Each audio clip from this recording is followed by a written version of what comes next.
Oh, a really interesting question here from James regarding the bridge scene from episode 2.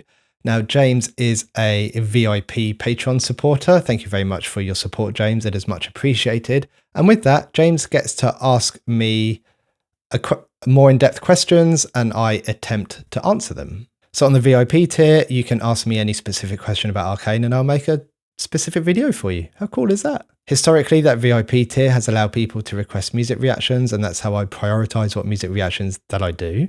It felt like a better value way to do it because instead of people just making a one-off donation, they could sign up to a Patreon for a month and also get access to all of the ad-free and unedited content as well. So it seems like a win-win for everyone involved. But I appreciate that not everybody is into music reactions. So for the TV series that I'm doing, well, which is only Arcane at the moment, but I'm hoping to do some more, I'm doing it where you can ask me a specific question about a part of an Arcane episode, and I will attempt to answer that question for you via video. So we have a really interesting question from James here regarding the bridge scene from episode 2.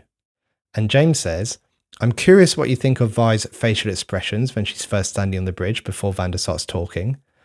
It seems like she may be hearing, remembering, or experiencing maybe sounds of explosions from the original tragedy on the bridge. So we're going to take a look at that. So this isn't something that I picked up on my first watch through, and I even commented this. Just like you, I led us across this bridge. Oh, it's the bridge. It's the bridge from the opening to episode 1.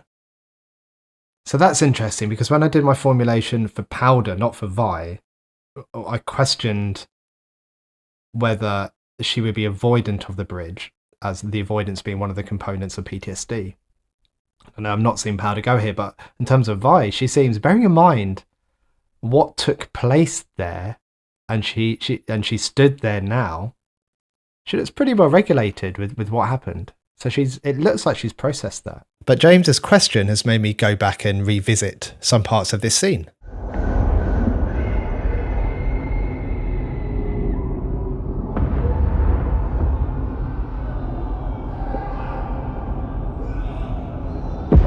Okay, so I can definitely hear some screams there and I can hear some explosions, and then we cut to this shot of Vi holding her head with her hand. She's got her hood up and looking at these facial expressions.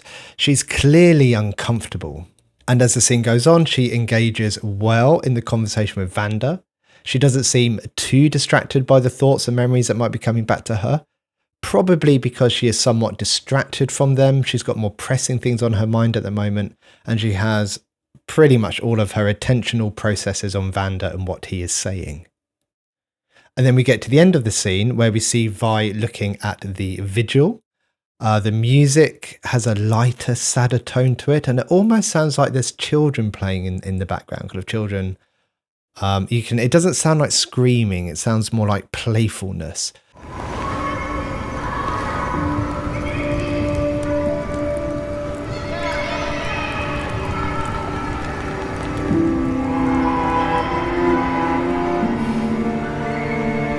So this could be, instead of thinking about the death and destruction that took place at the actual time, it shifted a bit towards the loss and the sadness due to what happened. So a few thoughts.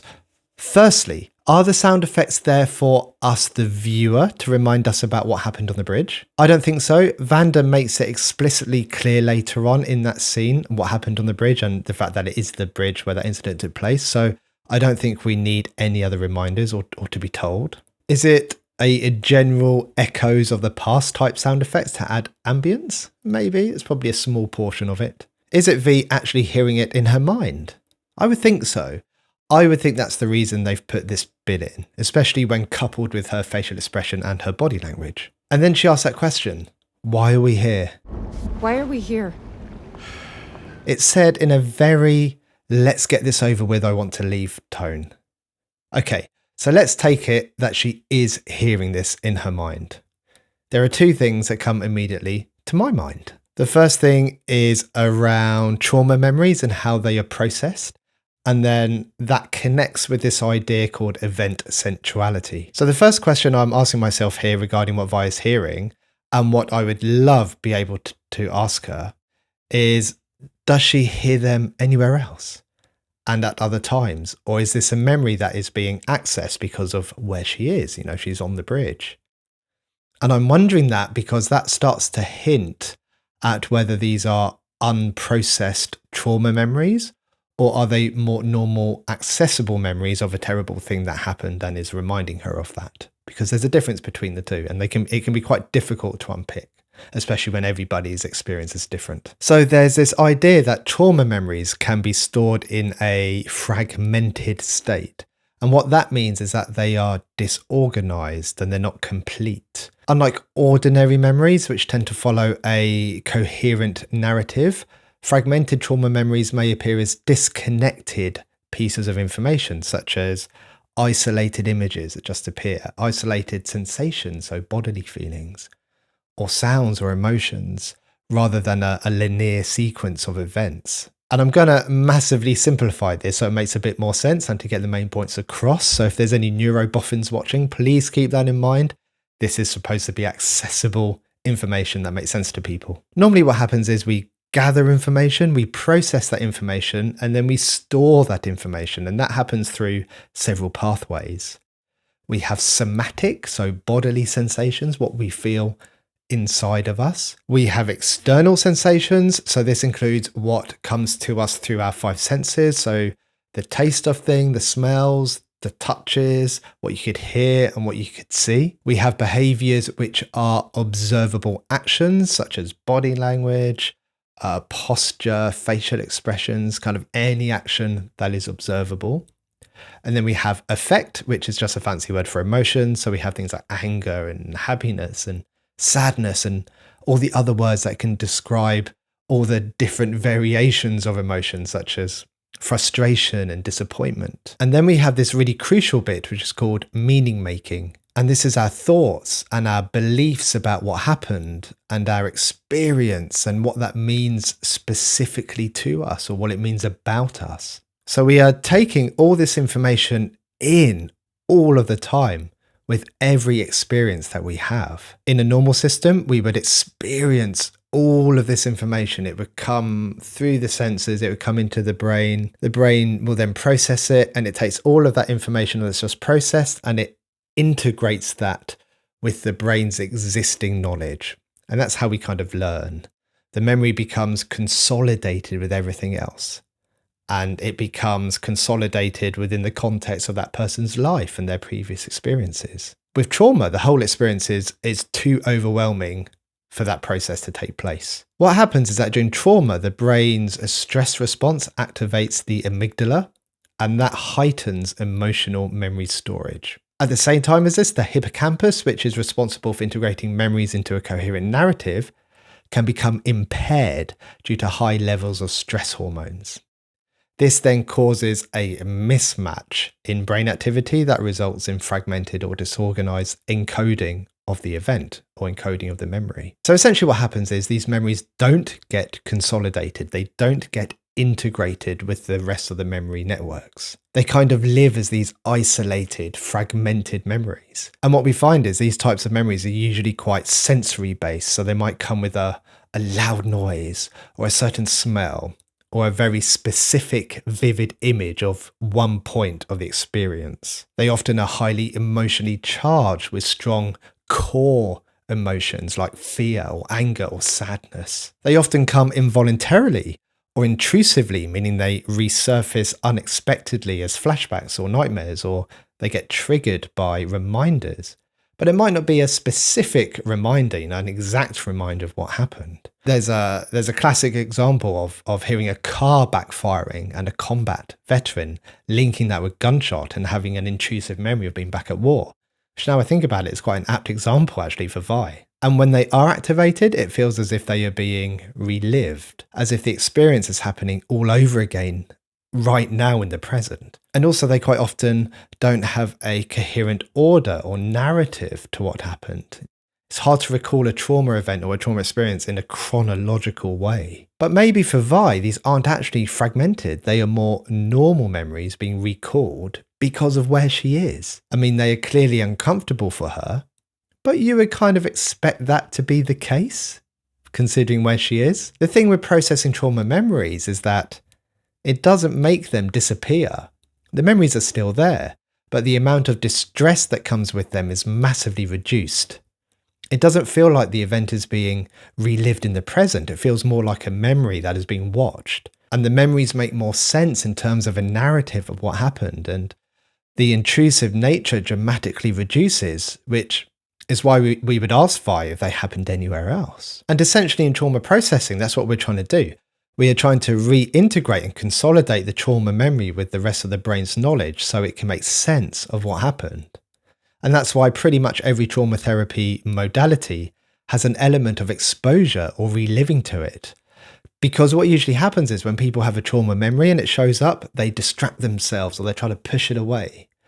Or they take some type of substance to get rid of the pain that it's bringing up. And, that makes loads of sense. This is nasty stuff. Why would you not want to try and get rid of it? But that prevents the brain's own processing mechanisms from working. And then once you've stopped distracting or the substances have worn off and you relax and settle down somewhere, the brain goes, there's not much going on right now. Should we try that processing thing again? It presents you with the memory, and then you repeat the cycle of trying to get rid of it and push it away because it's horrible. In trauma therapy, we try and prevent that cycle by being with you whilst you process. We don't allow you to escape. We don't allow you to avoid. We don't allow you to extract. We certainly don't allow you to use substances in the session. And it's really hard. A lot of therapists themselves become very avoidant of this process because they don't want to cause the client any distress. But unfortunately, it's very often required.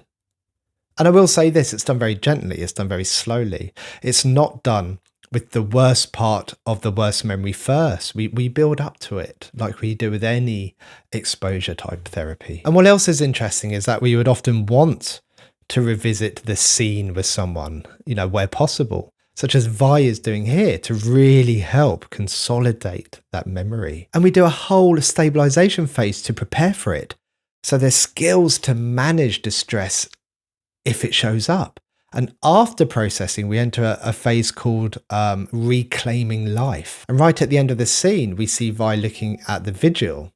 The music has a lighter, sadder tone, and it's hard for me to tell, but it almost sounds like children are playing. It doesn't sound like the same screaming from the beginning of the scene. So this could be, instead of Vi thinking about the death and destruction that took place at the actual time, it shifted a bit toward the loss and the sadness. And that's really interesting because when I do trauma therapy with people, that's often a shift that really happens. Once the actual trauma memories have been reintegrated with the rest of the network, what often follows is then grief. And quite often some guilt and the sadness and the sense of loss. And I wonder if that's what we are seeing here in the sounds being presented to us. The visuals through the vigil. I think vigil's the right word here. The body language and the facial expressions of Vi. And that's really cool the way the producers or the animators have managed to portray this.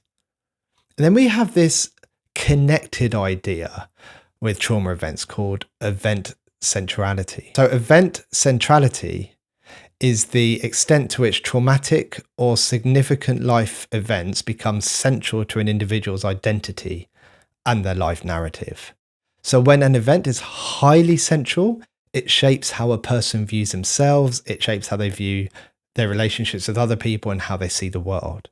And now that I say this, I think back to Jace's event with his mother and magic saving her. That was very central to his life narrative. And perhaps for Vi, the bridge is not just a location anymore, it is central to her identity. The traumatic event there marked a turning point in her life, perhaps, dividing her story into before the bridge and after the bridge. She most likely had poor experiences with Piltover before, but I wonder how this specific incident influences her protective instincts now towards Powder, her distrust of Piltover and authorities. In fact, it's more than distrust, it seems more like hate. And this ongoing battle we see with her and her responsibility for others. So I don't want this video to be too long because I could literally talk all day about this. But what I'll do, I'll describe event centrality as far as I see it, and then you see if you can relate other information you know about Vi to this concept. One way to think about event centrality is to imagine your life as a big jigsaw puzzle. And every event and every experience that happens to you is one of the pieces of the puzzle. Most of these pieces fit together to create the picture of your life, but not all of the pieces are the same size, and therefore they don't have the same importance. Event centrality is like asking, how big is this piece of the puzzle? And how much does it change the overall picture? When an event is high in centrality, it means that it plays a big, crucial role in your life story. It is a big piece of the jigsaw puzzle, and it has a high impact on how the picture looks. And there's a few ways that this might show up. A high centrality event might change how you see yourself. It can impact your self-view. It can impact your identity. These significant events might come up in your thoughts, or they might come up in your memories, whether you want them to or not. And when they do show up, you feel strong emotions when you remember them. So you can see how this starts to get similar with trauma memories and how they are processed. It can influence your choices and actions that you make because they are based on that traumatic experience and trying to keep yourself and others safe. It can impact relationships. It might strengthen bonds who share the experience with you, or it might change how you relate to others who weren't part of that experience. And if it's the case, people who may have caused the experience in the first place. So event centrality is about understanding how much one particular event stands out in the big picture of your life. If the event is central, it means it plays a big role in shaping who you are, how you think, and how you live your life. So I think that possibly answers James's question. I really hope it does. And it was a really cool question as well. I mean, when you start breaking some of these scenes down and really looking at it, this show is pretty amazing, isn't it? I wonder how they consider all of this stuff. Do you think they have psychologists, or do they have trauma specialists who help inform them on this? I mean, that would be a really super cool job, wouldn't it? Well, as I said, I think and I hope that answers James's question. So thank you very much for watching. Take care. Goodbye.